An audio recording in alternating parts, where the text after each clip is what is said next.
Hello everyone, welcome back to Mike Liang's Applying the Art of War to Business Running. From today on, we are going to start a new chapter, chapter 3, Attack by Stratagem. And let us move on right to the text of this chapter. Sun Tzu said in the practical art of war, the best thing of all is to take the enemy's country whole and intact. To shatter and destroy it is not so good. So too, it is better to recapture an army entire than to destroy it, to capture a regiment, a detachment, or a company entire than to destroy them.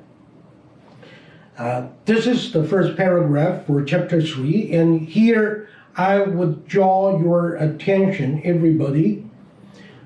In this chapter, Sun Tzu is focusing on, look at the words in blue, whole and intact victory. So, what would be whole and intact victory? And we would explain it detailedly in the following paragraphs. Here, I would like to say Sun Tzu is actually trying to tell us we should make the least possible investments and get the biggest possible expected return whenever we start a war. And please bear in mind for this whole chapter, we are going to talk about whole and intact victory. And then next paragraph, if we have a look, hence to fight and conquer in all your battles is not supreme excellence.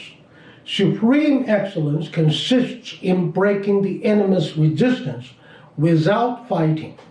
Here, I would like to get everyone in front of the wheel to recall.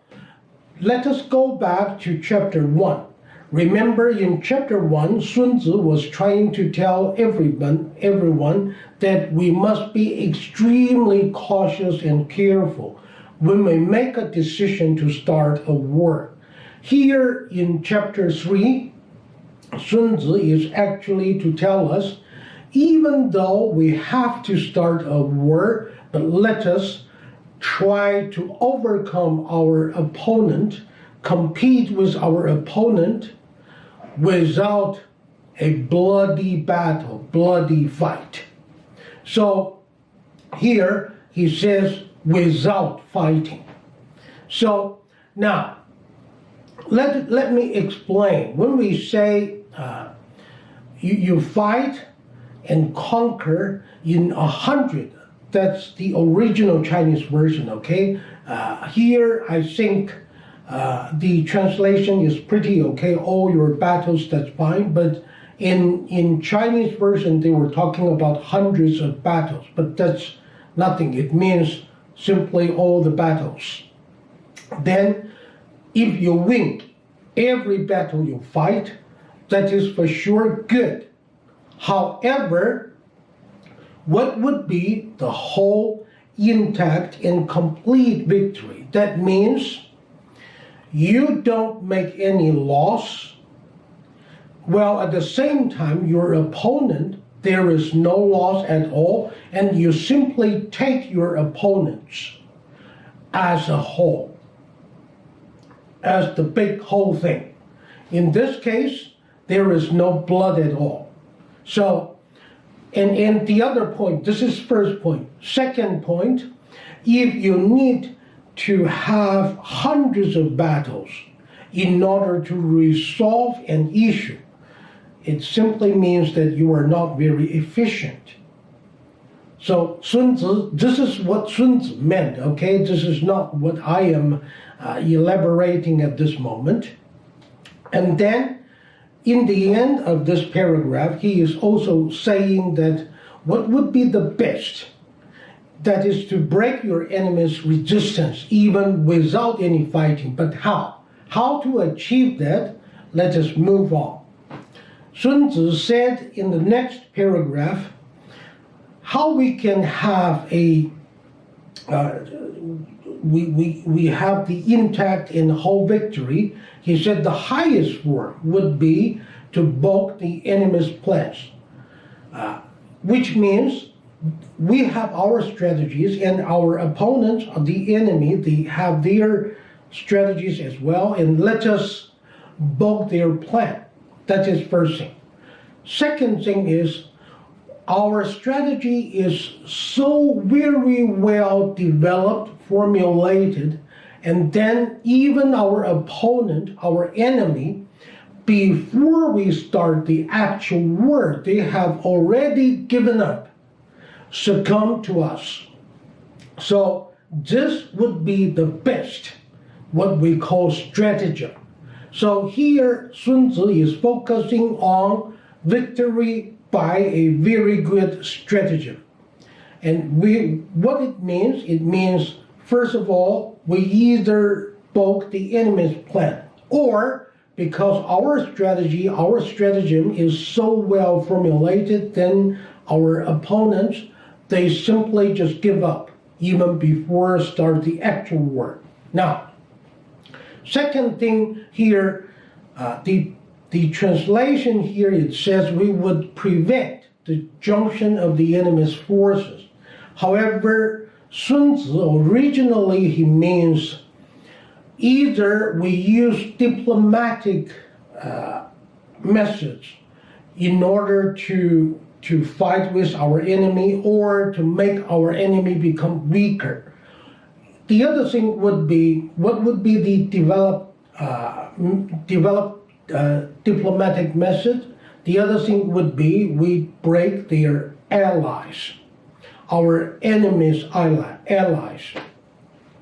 Let me give you an example, and that is Sir Eyre Crow. Remember his very famous memorandum. It is called Memorandum on Present State of British Relations with France and Germany. This memorandum laid the foundation of the World War I, and even it has a very big impact so far to today's world. So this is what I would call a very good success story by what we are saying, victory by stratagem. This is the how diplomatic approach can be used. And then if at the end of the day, if we cannot overcome the opponents, or we can break the resistance of our opponents either by the stratagem, by our plans, or by our diplomatic approaches, at the end of the day, we have to what? Attack the enemy in the battlefield, or in the worst case, we have to besiege the walled cities. However, just four kinds of stratagem listed here by Sun Tzu, he is saying we try to use the very highest form of this stratagem rather than using the worst case, the worst scenario. So that is why in China we say the highest form of a stratagem, and then the middle form, and then the lowest possible form. Okay? Now, I would rather say that for this four ways of attacking, that is, can be used either in a combination, any one of the four to be combined together to have the best possible results. Now, let us call it for this session. In this session, I would draw your attention that Sun Tzu is trying to put forward his idea that we must have a very whole, intact, complete victory. And how to have a complete and whole victory, then we have the following paragraphs to have more details on that. And then In the next following of sessions, I would explain that. Okay, thank you for your patience, and remember to give me a like. Forward this program if you feel it is useful for your friends, and then please subscribe. Thank you so much, and see you next time.